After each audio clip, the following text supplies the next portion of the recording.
The words and decisions of a few people in the world have the power to create economic crises and financial bubbles, but they also have a profound impact on our daily lives, our savings, and our investments. And this time, politicians have nothing to do with it. Right, left, center, no. Because behind the interest you pay on your mortgage, the ever-increasing prices of the food you buy, or your salary that doesn't increase or at least increases too little based on the devaluation of money, there is only one institution that can change everything: the central bank. It is an enormous power that it is able to exercise without having to answer to anyone. Decisions should not be discussed with citizens or politicians, they should not be voted on democratically. Hi everyone, Marco Casario here, and in this video you will understand how, despite their humble origins, central banks have acquired superpowers that no other institution has compared to the role they should play. I'll talk to you about the mechanisms that allow these banks to change the rules of the economy to force economic and political changes, and to do so they use tools that can create crises and economic bubbles precisely when their goal should be to avoid and resolve these scenarios. It's no coincidence that some say that the banking sector doesn't create value, it invents it. This is a quote from the legendary economist Richard Werner. Because with their tools, banks are able to create money out of thin air, sitting comfortably in an armchair and clicking a button on a computer. And I know it may seem absurd and conspiratorial, but in this video I promise I'll tell you how things really are, and in particular I'll focus on two crucial historical events that gave this disproportionate power to central banks and that changed the value of money forever, which today is a piece of paper that is supported by the trust that we citizens have in government and the economy. Okay, so let's start with what exactly a central bank does. The definition you find is that it is a national institution that provides financial services to the government and the commercial banking system by issuing currency and implementing monetary policy. It's important to understand that central banks are not just financial institutions, because they are the backbone of the entire global economic system. Their primary job is to maintain economic stability, which means they have to control inflation, monitor financial markets, and ensure that commercial banks operate safely and responsibly. They have to steer the economy through times of crisis, but also of prosperity, making sure it doesn't crash or explode. Controlling monetary policy is one of their most important functions, and they do this by regulating the amount of money in circulation and interest rates. In fact, by doing this, central banks can influence economic growth. It's like they have a thermostat for the economy, right? Too hot and we risk inflation, too cold and we find ourselves in a recession. And I assure you that maintaining the right temperature is essential to avoid chaos. And how do they do it? Again, by controlling, for example, interest rates, by controlling the amount of money that circulates within the economy. For example, interest rates directly affect the cost of borrowing. That's why you often hear people say that the cost of money has been increased, right? And what are the costs of borrowing? For example, mortgages, for example, investments, the interest paid on bonds, the interest that a company has to pay when it asks for a loan from a bank, right? It's as if they have the control of a switch that regulates the entire economy, because by lowering interest rates they stimulate economic growth, or by raising them they tend to cool down inflation that has overheated because the economy has grown too much. But you see, this power also has major consequences, because when money is too cheap, it can lead to excessive debt and speculative bubbles, such as those we saw, for example, with subprime mortgages in the United States, and which then triggered the financial crisis of 2008 worldwide. We will be fine on this topic because we need to understand the evolution that these institutions have undergone, creating increasingly sophisticated instruments and the power that they have managed to acquire over time. Let's start with their quick but important history. Banks, as I was telling you before, have humble rulers among the workbenches of goldsmiths who minted coins and offered safe deposit services for gold. So the goldsmiths issued receipts for gold deposits that soon were not used as currency at all, thanks to the trust in their seal of guarantee. They then realized that they could issue more receipts than the gold they owned, thus creating money out of thin air. This system worked very well as long as no one actually tried to withdraw too much gold at once. What we now call bank runs, today as yesterday, represent the real major systemic risk for banks.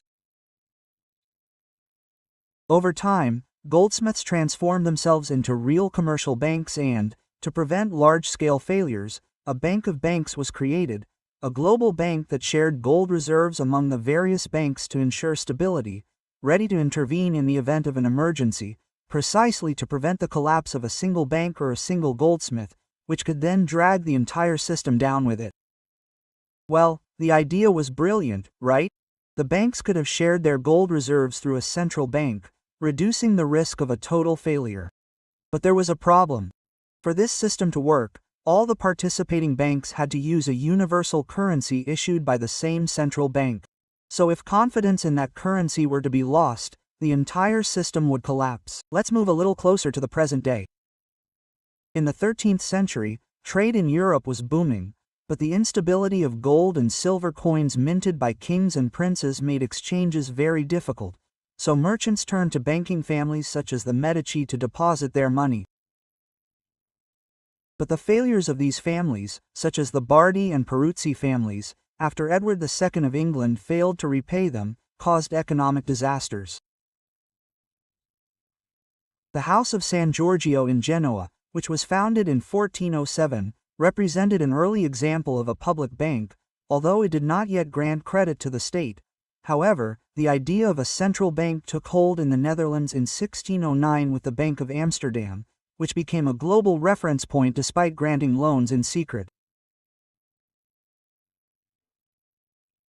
The first real central bank model was the Sveriges Riksbank, founded in Sweden in 1668, followed shortly after by the Bank of England, created in 1694 to finance the English wars and marking the beginning of the era of central banks as we know them today, institutions of global economic stability. But here lies the key question. How did these institutions with these origins and history come to have so much power to influence and manipulate economic trends?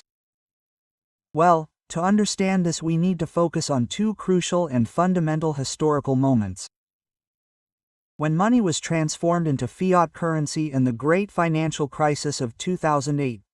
These are two events that forever changed the importance of central banks and the value of money. A crucial date, August 15, 1971, marked a historic turning point in the world economy. It was when President Nixon in America announced the end of the convertibility of the dollar into gold, changing the monetary system forever. Before then, each dollar was backed by a fixed amount of gold, providing stability and limiting the amount of money a government could print. With the abandonment of the so-called gold standard, money lost its connection to them and began to be valid only because of the trust that we, the citizens, had and continue to have in the government and the economy. This led to the creation of what we now know as fiat currency. What does fiat mean? It has nothing to do with the car manufacturer, of course. Fiat is a Latin word that means so be it. I would say that's pretty clear what money means today, right? It was the beginning of a new era, but it was also the beginning of a series of problems that still plague us today. Modern banks, like the ancient goldsmiths, began to create money out of thin air through loans, without transferring any real funds. Today, a central bank, guys, presses a button on a computer and transfers billions into the coffers of a commercial bank. What does it buy in return? For example, government bonds. And its commercial bank in turn can use that money to invest or lend money to businesses and citizens, having a major impact on the economy, of course. Well, this has turned banks into modern-day alchemists, hasn't it? But it has also brought about a major problem, the global debt that has in fact grown to unsustainable levels today, and there is not enough money in circulation to cover all the existing debt. You see, with the fractional reserve system, the fractional reserve that is used by commercial banks, they can afford to lend out most of the deposits received, increasing the amount of money in circulation, without there actually being enough real reserves. However, despite this, look, there are many, many economists who say that the debt-based system, the one we live in today, is not destined to fail, but only if economic growth keeps pace with the increase in debt. You see, if banks continue to finance speculative investments, such as in real estate, rather than truly productive activities, well, then we risk exactly as we risked in the past. It has already happened, an economic collapse. And for us citizens, the increase in the money supply caused and is causing a huge devaluation of purchasing power, with an increase in prices that has made daily life increasingly expensive for everyone. Another important date, 2008, when the entire world witnessed one of the biggest financial collapses in history. Banks and financial institutions that once seemed invincible, unshakable, well, they began to falter. Governments rushed to cover themselves with massive bailouts and economic stimulus packages. These measures managed to stem the crisis, but they did not solve the root problems. But this is where things get really interesting, especially when we look at the roles that the central bank has taken on since the 2008 financial crisis. These are two functions that have become fundamental to guaranteeing the stability of the financial and banking system, that of banker to the banks and that of regulator of the financial system. Let's see what the central bank means. It's like an anchor that prevents commercial banks from going under during a liquidity crisis. When a commercial bank gets into trouble and doesn't have enough liquidity to cover its short-term obligations, well, the central bank can step in, providing it with emergency liquidity to avoid the dreaded bank run, or the mass flight of depositors who go to ask for their money because they no longer trust that bank. This function of the central bank is called the lender of last resort, and it works in two ways. The central bank can provide non-emergency liquidity for less critical situations, or it can intervene massively when a bank is actually on the verge of collapse. But you see, the central bank doesn't always bail out a bank in trouble. But if a bank has made bad decisions, has granted, for example, too many risky loans and is on the verge of insolvency, well, the central bank can decide to let it fail. But even in this case, there is still a safety system. Citizens' savings are protected up to a certain threshold, and the failure of the bank is managed in such a way as to minimize the impact on the financial system. In other words, the central bank can let the ship sink, but it makes sure that the crew is saved. And it does not do this because it is kind, it does it because the banking system is based precisely on our trust. We trust that if one day we went to the bank to ask for all our savings back, these savings would be given to us on the spot. If it breaks this trust, the financial system explodes. The second major role of the central bank is that of regulator of the financial system. You see, after 2008, this task has become even more crucial and important because the central bank must constantly monitor systemic risk and must prevent a collapse of the entire system. So, if it believes that the failure of a bank could endanger the entire economy, then it can advise the government on a possible bailout. Yes, it is the central bank that advises the government. This is a very delicate task because no one wants banks to feel too confident that they can always be saved. If they did, they would be taking even greater risks, knowing that in the end someone will step in and save them. And this is where one of the main problems, two main problems, arises: moral hazard and regulatory capture. You see, if a bank knows that the central bank, the government, will be there to lend a hand in case of difficulty, well, it could be tempted to make riskier decisions because it wants to earn more, knowing that the consequences, however, will be paid by someone else, in this case the central bank itself, right? And the other risk is that of regulatory capture, as I was saying before, that is, where regulators could be influenced by those who work in the financial sector. Perhaps these are old acquaintances, old friends with whom they have worked in other sectors who obviously would like to ask for preferential treatment, and therefore the close collaboration between regulators and banks can lead to very dangerous situations where the rules are relaxed to satisfy personal interests. But there is a question that obviously gets asked a lot, right? Why should banks have the privilege of receiving emergency liquidity from the central bank when other companies don't have that luxury? If my company gets into trouble and can no longer pay its debts or pay its employees, it's not like I have someone there. I go to the bank and pull their skirt and they give me the money. Absolutely not. If any other company goes bankrupt, no one steps in to save it. Why are banks different? Again, the answer lies in the fact that banks guarantee our savings. The failure of a large bank can have devastating consequences for the entire economy, and so, thanks to government-guaranteed deposits up to a certain threshold, many wonder whether it is really necessary to intervene every time. You see, today central banks, such as the European Central Bank, such as the Federal Reserve in the United States, have the enormous ability to control, as we said earlier, interest rates and the amount of money in circulation, and this creates a strong link between central banks and the stability of national currencies. A stable currency is the backbone of a strong nation. When a currency loses value, as in many historical economic crises, well, the entire economy suffers. So central banks are tasked with maintaining this delicate balance, but they don't always succeed, right? We'll see that in a moment.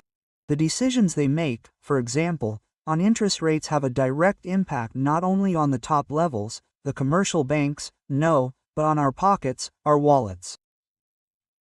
Because when a central bank raises interest rates, and we saw that happen in 2022, and in these 4 years interest rates were kept at very, very high levels, well, what the central bank is doing is saying that borrowing money is more expensive. This immediately has an impact on mortgages, on personal loans, on the financing costs for companies. You've probably seen this. If you had a variable rate mortgage, well, your payment has gone up. And it's gone up because there was a decision by a central bank behind it. This dynamic also has an impact on investments, right? When interest rates are low, financial markets tend to thrive because companies can access cheap capital to expand, to invest more in research and development, to hire more, to invest in new facilities, in new machinery. When interest rates rise, investors become more cautious, the market slows down or even contracts. And you see, a very delicate balance and a small mistake can lead to really serious economic consequences, but the power of central banks becomes a superpower when they are virtually answerable to no one, not to the citizens, not to the governments democratically elected by the citizens. It is as if there is a group of people who, behind closed doors, are able to determine who should prosper and who should struggle to survive.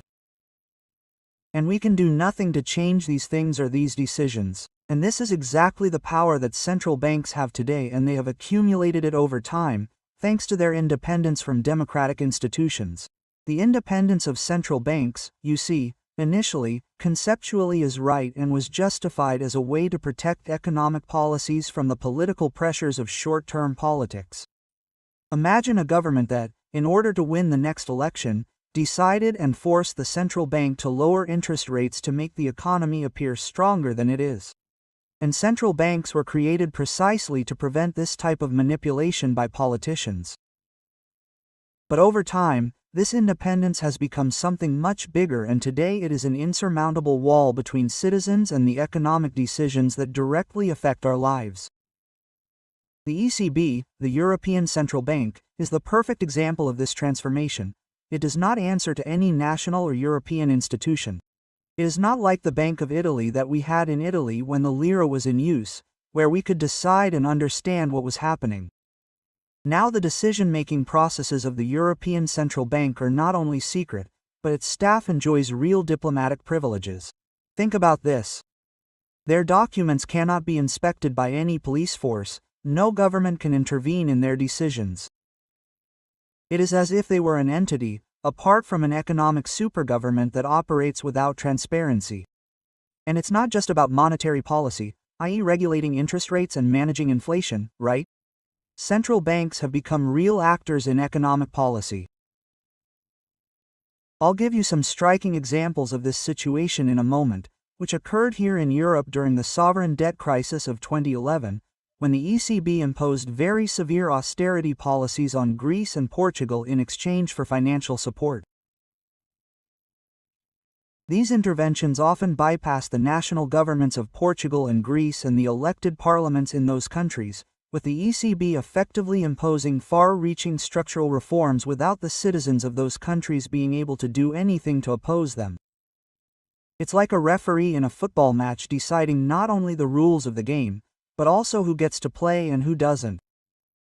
Well, When you're talking about a central bank, the rules of the game can be changed to force economic and political changes.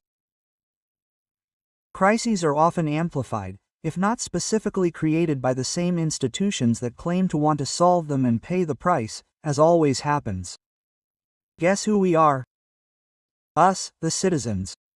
I assure you that mine is not a conspiracy theory or a conspiracy theory, and that there are many examples in economic history that are there for all to see, during which we have witnessed the so-called boom and bust cycle that was planned out at the desk. What does a boom and bust mean? It is a cycle in which central banks first expand credit, creating a bubble and overheating the economy, and then contract the money supply, causing a recession. Do you want an example? Post-war Japan, devastated by the conflict. The country was on its knees with a banking system that was practically bankrupt. The banks were overwhelmed by loans granted to industries that had by now been destroyed and war bonds that were worth nothing, less than zero. But the Bank of Japan stepped in as a silent savior. It bought these bad bonds, breathing new life into the financial system. Just like a magician turns stones into gold, right? And the first two governors of the Japanese central bank, after the war. Guess who appointed them? The United States.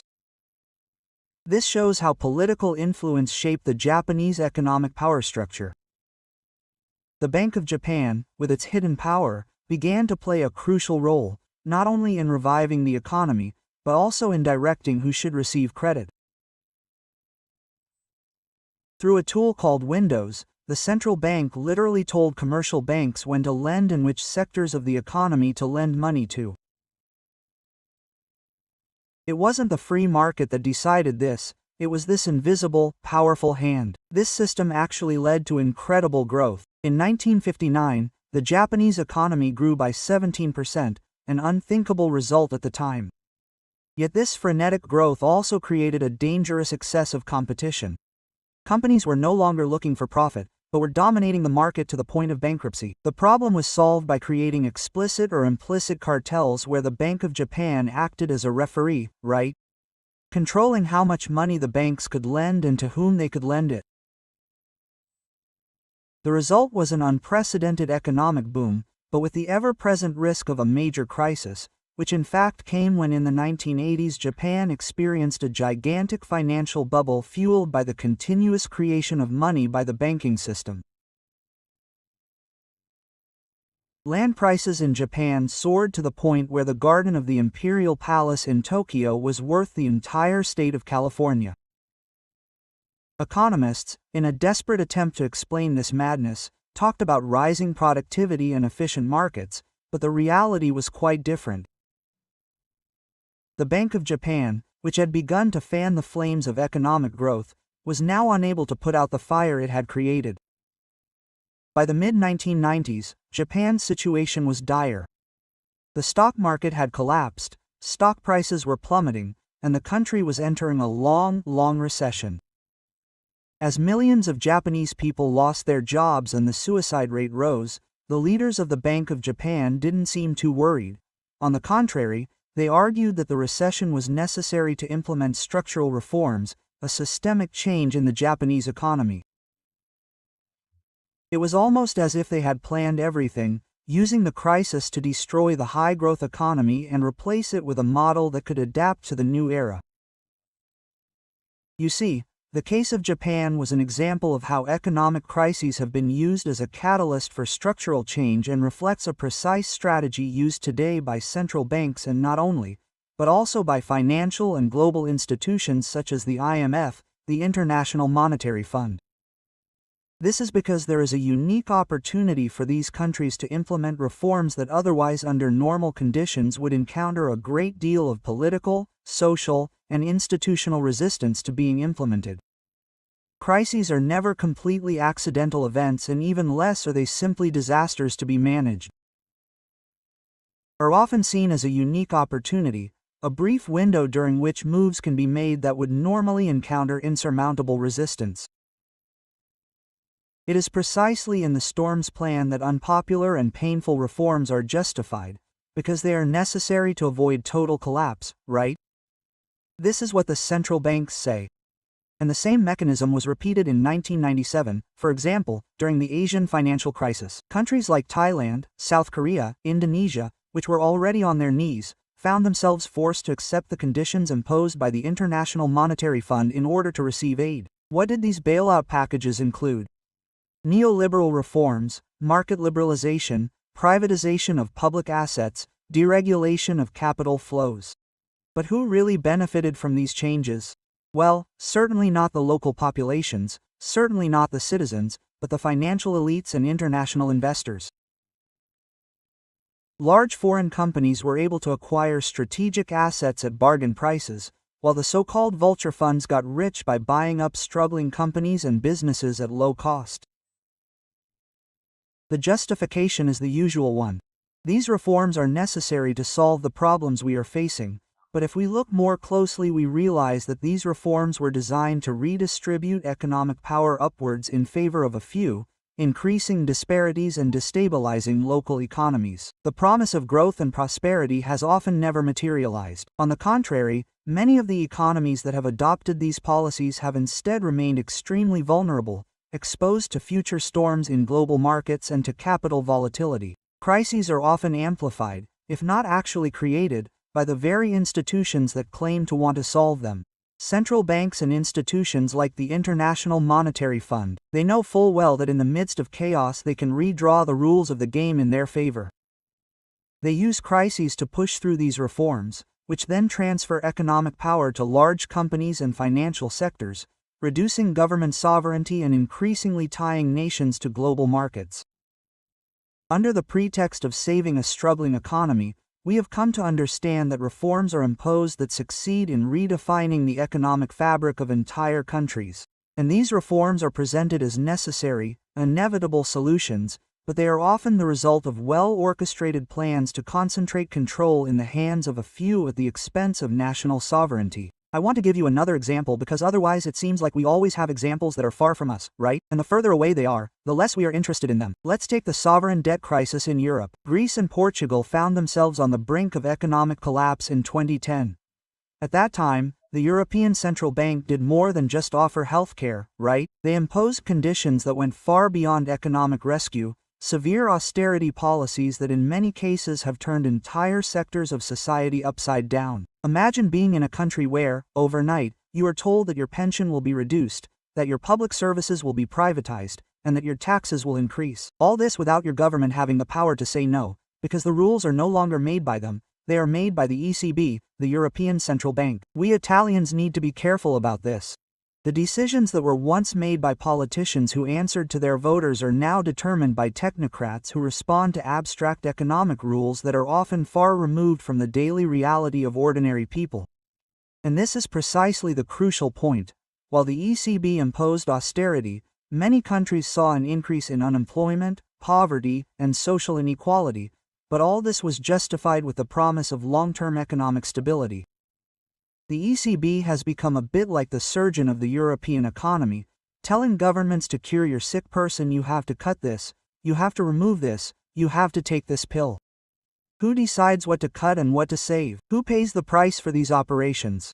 The answer is simple. It is very often, if not always, the most vulnerable sections of the population that bear the brunt of these imposed structural reforms. You see, the same pattern has repeated itself at many points in history. We have seen Asia, we have seen Japan, we have seen Europe, we have seen the United States, but all over the world where central banks, often in collaboration with the International Monetary Fund, have imposed reforms that have redefined national economies at the expense of local sovereignty. There is more. These structural reforms not only transform the economy, they also rewrite the fabric, the social contract. When the ECB imposes these policies, it is not simply reducing the deficit, it is rewriting the rules of the game. It is changing the way people live, work, save, and invest. It is essentially saying that social welfare, state prevention must be sacrificed in the name of financial stability. This is the great irony of the power of central banks. While they present themselves as guardians of economic stability, their actions can destabilize entire societies. And yet, despite the fact that these decisions affect the lives of millions of people, these institutions often operate in the shadows, far from the spotlight of daily politics, without having to answer directly to voters. Their role, in effect, is that of a bit of an invisible director, right? Orchestrating major radical changes behind the scenes, leaving governments to manage the consequences and take all the blame, right? So I urge you, when I see the comments below on the channel, no, it's the right's fault, it's the left's fault, it's the Christian Democrats' fault, it's this one's fault, it's that one's fault. Think carefully and try to fully understand these mechanisms, because sometimes politicians are pawns in someone else's hands, right? In the end, the real power does not reside in national parliaments or government buildings, but in the hands of those who control the flow of money, those who decide when and how to intervene. And this is the great paradox. Crises that should be resolved for the benefit of citizens end up being tools to concentrate even more power in the hands of a few. The power of central banks extends far beyond managing money and inflation. These institutions have grown to become true pillars of the economy, not nationally but globally, and have acquired such independence and influence that they can guide the fate of entire nations. Yet with this enormous power comes crucial questions. What do they really serve? How can we ensure that their decisions do not further concentrate power in the hands of a few at the expense of the many? As we face increasingly complex economic challenges, it is essential to reflect on the role and necessity of central banks in our future, because ultimately the decisions made by these invisible institutions affect our daily lives, our savings, our investments, and therefore our well-being, our quality of life.